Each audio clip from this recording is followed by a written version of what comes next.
Hello everyone, সকলে কেমন আছেন? আশা করি সবাই ভালো আছেন। আপনাদের দোয়া ও ভালোবাসায় প্রতিদিনের মতো আমিও ভালো আছি। আলহামদুলিল্লাহ, আল্লাহ পাক অনেক ভালো রেখেছে।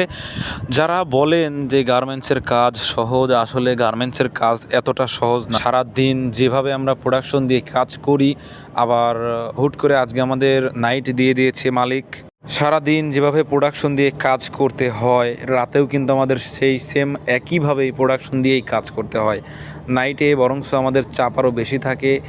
আর নাইট করাটাই হচ্ছে খুবই কষ্টদায়ক। নাইট আমাদের সবসময় থাকে না, মাঝে মধ্যে কাজের চাপে যখন মালিক পারে না তখন আমাদের নাইট দিয়ে দেয়। তো নাইটটাও আমাদের বাধ্যতামূলক করতে হয় কিছু কিছু সময়। আর আপনারা অনেকেই হয়তোবা জানেন যে ইদানিং আমার ডিউটিটা অনেক বেশি হচ্ছে, 10টা পর্যন্ত 12টা পর্যন্ত ডিউটি করতে হচ্ছে বর্তমান প্রতিদিন আমাকে। তার মধ্যেই আজকে আবার ফুল নাইট দিয়ে দিয়েছে। খুবই কষ্টদায়ক আসলে নাইট করা, তারপরেও নাইট করতেই হবে। রোজার ঈদ এবং কোরবানির ঈদ, দুই ঈদে আসলে আমাদের কাজের চাপটা বেশি থাকে। এই কারণেই দুই ঈদের আগে আমাদের পরিশ্রমটা বেশি হয়ে যায়। আর এই পরিশ্রমটা আমাদের সয়ে গেছে এখন, কারণ আমরা মধ্যবিত্ত, এই কষ্টটা আমাদের করতেই হবে, এটা আমরা মেনে নিয়েই আসলে নাইট